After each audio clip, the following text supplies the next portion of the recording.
സംസ്ഥാനത്ത് എക്സൈസും അതുപോലെ തന്നെ പോലീസും വ്യാപകമായ പരിശോധന നടത്തുന്നുണ്ട്. ലഹരിയെ തുരത്താൻ വേണ്ടിയുള്ള ഓപ്പറേഷൻ ഡി ഹണ്ട് എന്ന പരിശോധനയാണ് ശക്തമായിട്ടുള്ളത്. ഓരോ മൂലകളും അരിച്ചു പെറുക്കുന്നുണ്ട് പോലീസ്.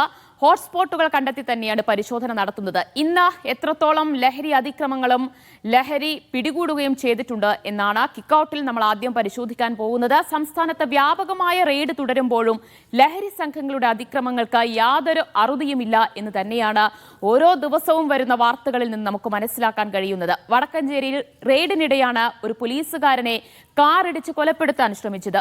എടപ്പാളിൽ ലഹരി സംഘം വടിവാൾ കാണിച്ച് ഭീഷണിപ്പെടുത്തി യുവാവിനെ തട്ടിക്കൊണ്ടുപോകുന്ന ദൃശ്യങ്ങളും പുറത്തു വന്നിട്ടുണ്ട്. വയനാട്ടിൽ 285 ഗ്രാം MDMA ആണ് പിടികൂടിയത്.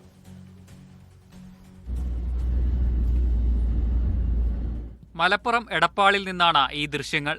വടിവാൾ കാണിച്ച യുവാവിനെ തട്ടിക്കൊണ്ടുപോയത് ബൈക്കിൽ, പിന്നീട് ക്രൂരമായി മർദ്ദിച്ചു. പൊന്നാനി സ്വദേശികളായ മുബഷിർ, മുഹമ്മദ് യാസിർ എന്നിവർക്ക് പുറമെ 17 വയസ്സുകാരനെയും സംഭവത്തിൽ പോലീസ് പിടികൂടി. വടക്കഞ്ചേരിയിൽ ലഹരിക്കടത്ത് പിടികൂടാനുള്ള ശ്രമത്തിനിടെ പോലീസുകാരനെ കാറിടിപ്പിച്ച് കൊലപ്പെടുത്താൻ ശ്രമിച്ചു. ASI ഉവൈസിനാണ് കാലിന് പരിക്കേറ്റത്. പ്രതിയെന്ന് സംശയിക്കുന്ന കല്ലിങ്കൽപ്പാടം സ്വദേശി പ്രതുൽ കൃഷ്ണയെ പിടികൂടി. വണ്ടി വട്ടം വെച്ചതാണ്.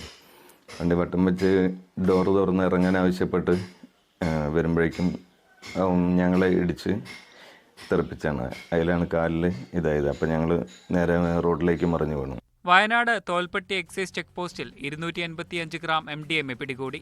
ലഹരിക്കേസിൽ പിടിയിലായ കാസർഗോഡ് സ്വദേശികളായ ജാബിർ KM, മുഹമ്മദ് കുഞ്ഞി എന്നിവരെ ചോദ്യം ചെയ്തപ്പോഴാണ് വാഹനത്തിൽ MDMA ഉള്ളതായി വിവരം ലഭിച്ചത്. തിരുവനന്തപുരം നെടുമങ്ങാട് മിഠായി രൂപത്തിൽ ലഹരി എത്തിച്ച തമിഴ്നാട് സ്വദേശികളെ അറസ്റ്റ് ചെയ്തു.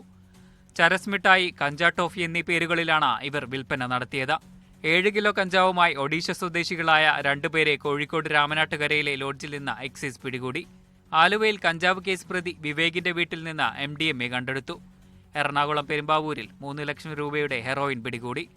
അസം സ്വദേശി ഇസദുൽ ഇസ്ലാമാണ് പിടിയിലായത്. വിവിധ ബ്യൂറോകൾക്കൊപ്പം ന്യൂസ് ഡെസ്ക് മീഡിയ 1.